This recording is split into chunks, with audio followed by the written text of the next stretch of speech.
Right. Yeah, totally. But even though if I had it my way, there would not be, and I think almost everybody would say this, if I had it my way, there would not be a single another abortion, just in the same way that there would not be any other murder in the world. Um, Even though that's true, I will defer back to our last conversation about the pursuit of truth and why I think that truth is so valuable. I don't want to compromise my pursuit of truth or reality on the altar of expedience of this is my viewpoint and I want to get there. I don't want to sacrifice the means in order to get to the ends. So I'm going to challenge what you're saying, because to me, if the world is either, if you're either going to break it down into this is a baby or this isn't a baby, I think either one of those, like what I'm talking about is of conception, which is typically the pro-life view of abortion. I would say either one of those is ultimately, people do not act out that they believe that. Like I would say people who are on the pro-life side, including you and I, do not actually believe that those are babies, that those are human beings, full human beings from the moment of conception. I would say that is not a reasonable position. And I would say, would I say that? I would say it's hard to make the case that that's a reasonable position. But the whole thing's very messy. So I'm not saying there's a perfectly reasonable, reasonable explanation, and that's not it. That's not what I'm saying. I'm saying the people who think those are all babies are quite irrational, just like the people who say, oh, I would never kill a baby, or I would never kill a toddler. I could never kill my toddler, but a month before they're born, I could kill them. Like, I think both of those are totally irrational.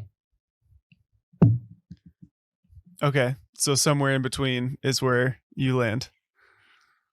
Not ideally. You've already said clearly, ideally, you wouldn't want to see another abortion at all. But in terms of what we do, in terms of policy, practically in terms of moving forward, the way that we view the world. Because here's my question. So let me put you straight on the spot then. Do you think that from conception, that is a human at 100%, like they are a human the same way that anybody else is a human? I believe that you say that they should be given the same protection that every other human should be given. I believe that there is this is getting pretty spiritual and pretty specific to my Christian faith, but I believe that there is a real soul given to that new human life. So from the moment of conception, I believe that there is a soul attached to that new, and I think that's what actually makes it an actual life and not a clump of cells. And so whether you say it's is the first stage of, go back to biology class, this is zygote and then fetus and then baby. Is that how it goes? Yeah, there's more in there, but yeah, those are a few of the steps in there. So I do believe that there's a soul attached to that new clump of cells that is a person, but right. I also recognize that very obviously, like a couple of cells that have just been joined together is obviously physically very different than a fully formed baby during somewhere in the second trimester. Yeah, right. It's clearly a different thing. Does that distinction matter? Like, why do you even say that? Why do you even make that distinction? Does it matter in terms of like their rights? Do they have, say, the inalienable right to life, the way that I believe all human beings outside of the womb, let's just start there. All human beings do have the same right given to us by our creator or given to us by the laws of nature, whichever you prefer. I would say that we need to operate in a world where every human individual has the right to life. Would you say that's true for every fetus and also every like zygote? And at what point would you kind of confer that? That's what I'm asking. Yeah, that is a tough question, and you are putting me right on the spot. Yeah, but I mean, I want to say yes. But I also feel like realistically, it's hard for me to honestly say yes, that from the moment of conception, you know, every right that applies to every human is instantly granted.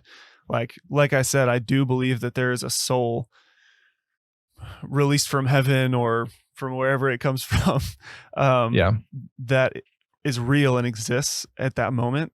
And so, thinking about it spiritually in that way, like I want to say yes, but at the same time, it's hard to realistically say yes.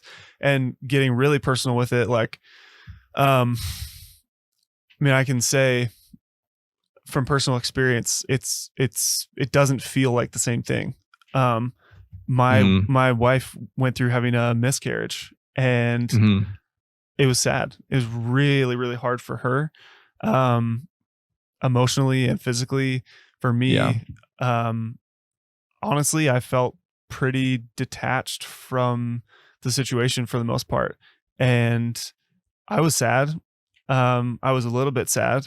I was disappointed at, it's like, oh, we just found out this exciting news together. We're starting to think about things we've never thought about before, and we're so excited. And again, I believe that there's a soul now, this tiny little invisible to the naked eye person in there that's, on the process of becoming a baby and being born. But when she had miscarriages fairly early on, there's no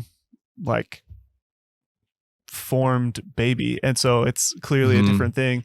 And I have two born daughters now who it would be unimaginable for me to think about going through the process of losing one of them.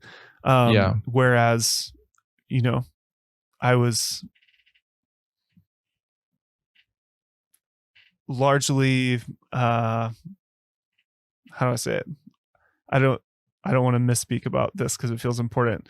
I was much less emotionally affected, much less emotionally affected by that miscarriage than I would be to losing one of my already born daughters, or even that I imagine I would have been if we would have lost one of them or that same baby a number of weeks or months later. So there's from my personal experience, and honestly how I am interpreting it through the lens of my own life. Let me say the exact same thing, which will validate what you're saying. Because to me, if we had lost our kids 2 days after we met them, that would have been two human beings who passed away, but the emotional attachment and the effect it would have had on me would be so much different than it would be today after 2.5 years. So I feel like that's a similar way to break it down. It's like, it's not that they're any less valuable then than they are now.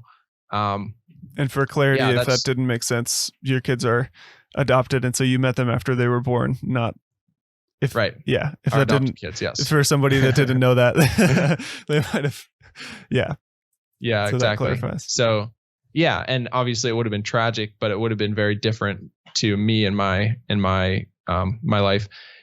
So the reason I'm kind of like pointing that out, or the reason I'm saying that, is we're kind of on a bit of a tangent because this isn't so much to do with what we're talking about, but it's a really good conversation. Yeah, it's okay. And we got here naturally. So the reason I'm saying that is just because like a year ago at this time, I would have been with anybody. I was the group of life 100% starts at conception, which I do. Obviously, life starts at conception. That is technically true. That is, fact check true. Life starts at conception. Human life starts at conception. The human starts at that moment of conception. But when it comes to how we act towards different people, including those human lives who have been conceived, I would say that it is actually reasonable to treat them differently. And that I think you need to start treating them in accordance with personhood over the course of, I would imagine, over the course of the first few weeks. And I think a perfectly reasonable, in terms of abortion, a perfectly reasonable way to draw the line, in my opinion, would be something like a very short window. I've thought about this like a lot. So this is the conclusion of skipping all the thought, just getting to the conclusion. In my opinion, I think that there should be a very short window of time after a child is conceived that the mother should have the right to end that child's life under certain circumstances. I would say within the first week of conception, you could draw a line. Maybe it's 2 days after, maybe it's 7 days after. I would say within a couple of weeks, that's too far. I would say that transfer, that gradient, when I first started thinking about this, I thought it has to be black or white. And I tried to die on that hill, and my conscience, myself, really in Freudian terms, my like something inside of me didn't let me die on that hill, and I tried so hard. But in the end, where I've fallen is there is this gradient, and it has to happen within the first few weeks. Like by the time there's a heartbeat, by the time that mother has had the chance to decide what she's going to do with her life, and she's chosen to continue having this baby grow inside of her. Even you could, I think another reasonable line to draw would be implantation, which is about a week after. And at that point, at implantation, I think it's reasonable to say a baby who's implanted in the on the inner uterine wall, given all natural circumstances, they are going to grow into a full adult and then die a natural death, the same way that every other human being is going to be. And so I would say from that kind of natural process of things argument, I think that's a reasonable place to draw the line. But the point I'm getting across is I would say it's unreasonable to give all of those rights to that single cell organism who has this divine potential written on their genetics. There is this divinity to them, but we cannot treat that conceived ovum as the same way that we would treat a 5-year-old or an adult. And so it's kind of messy, because it's like, well, do they have the rights or do they not? And I would say if you have to draw that line, I would want to draw it somewhere around a week or something. That way, if somebody is in, say they are in a state that is not, like say they're in a place where they don't want to have a child, but they have one conceived inside of them. Either that's rape, or maybe they're drunk, or it's a bad decision that they make one night. I would say taking the morning after pill sucks, but I am, from a policy and from a public position, I am okay with that. Which this is my first time saying that, because I've said the opposite. I've said so many times that I'm not okay with that. But over probably the last 9 months or so, I've decided that no, I am okay with that. You need to make that prescription. And once you make that prescription, you can save all the lives that are being killed afterwards if you can make that prescription. Because to me, what I care about is all the 7-month-old fetuses who are getting killed. That is, we should all agree that's terrible. And so, anyway, that's where I would draw the line.